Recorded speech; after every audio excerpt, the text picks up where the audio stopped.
Those little cells knew where to go. They knew that for me, for Ellen, they had to go into my bone marrow, and they had to reproduce really quickly and create the normal balance of an immune system in my bone marrow.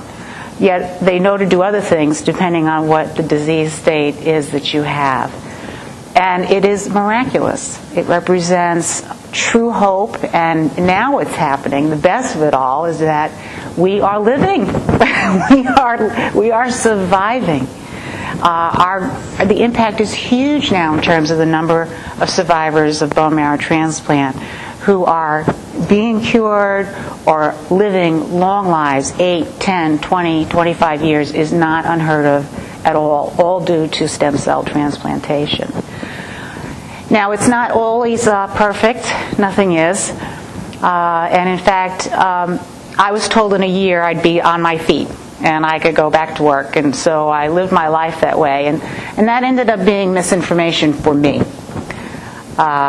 In my case, I have chronic graft versus host disease now, which I will have for a long time. I'm again in one of those small, rare categories that I seem to keep falling into of people who get the full experience.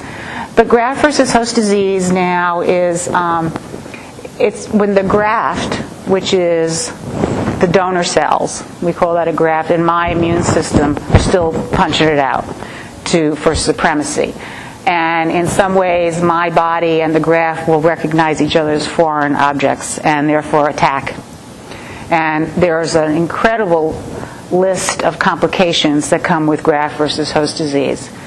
One of my colleagues this evening, Steve, it was actually a year post-transplant when he gave a talk for the National Bone Marrow Transplant Link. And I was at a total loss because I was sick and I didn't know what was going on, and I didn't know why I was having all these problems, and the communication was very difficult, the diagnosis was very difficult, the treatments were really none. And it was listening to Steve, who gave this incredible talk, and he actually told all of us listeners that what we have is real, and it's not a figment of our imaginations. Graft versus host disease is a real thing.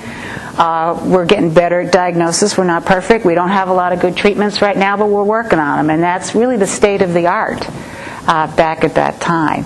And it's gotten better and better and continues to get better and better over time.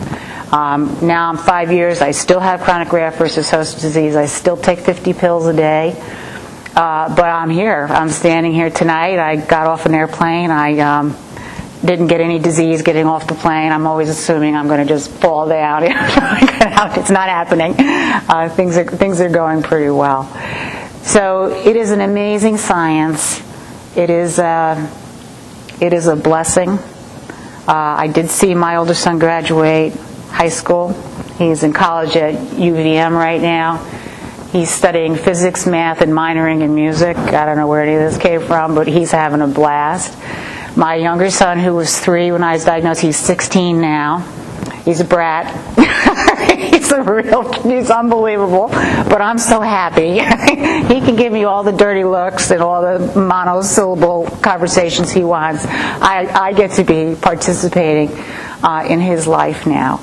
And so it is really the wonder of the science, the pioneering of the physicians and the medical community who really wouldn't take no for an answer, as we were talking about in terms of fighting for us and for our disease.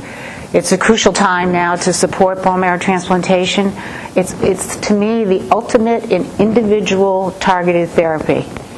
It's these beautiful cells that can do so much within our bodies, and it represents really unbelievable hope for millions and millions of people. And we are here to stay now as survivor transplanters, so we're all looking forward to new treatments and support for research and for the future for our children and generations to come. So thank you very much.